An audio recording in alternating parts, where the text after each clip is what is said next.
JDC જાહેર માર્ગ પર સ્ટન્ટ કરનારી સમને પોલીસે ઝડપી પાડ્યો હતો અને જાહેરમાં માફી મંગાવી પુનઃ આવા સ્ટન્ટ ન કરવા બાંહેધરી લીધી હતી। 2 દિવસ પૂર્વે નવજીવન સર્કલથી માનવ મંદિર સર્કલ તરફ જતા માર્ગ પર બાઇક ઉપર ઊભા રહી સ્ટન્ટ કરી વિડીયો બનાવ્યો હતો।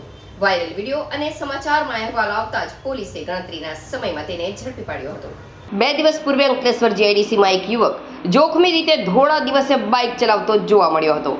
પૂર ઝડપે બાઇકની સીટ પર ઊભા રહી સ્ટીયરિંગ સંભાળ્યા બાદ અચાનક જ તેના પર ઊભો થવાની કોશિશ કરી રહ્યો હતો। એક નહીં પણ બે સ્ટીયરિંગ પર હાથ છોડી ઊભો થયો હતો। એકવાર તો પડતા બચ્યો અને સ્ટીયરિંગ પકડી બાઇક કાબૂમાં લીધી હતી।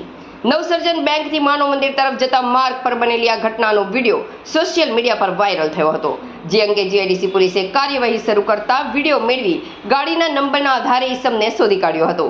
એર પાવર સર્વિસ રૂમમાં શ્રીજી આઈસ ફેક્ટરીની બાજુમાં રહેતા સુરજ સાગર સુનાળને પોલીસે ઝડપી પાડી તેના વિરુદ્ધ ગુનો નોંધ્યો હતો, તેમજ સ્ટન્ટ કરવા બદલ જાહેર માફી મંગાવી હતી અને ભવિષ્યમાં આવા સ્ટન્ટ ન કરવાની બાંહેધરી લઈ તેના વિરુદ્ધ પગલાં ભર્યા હતા।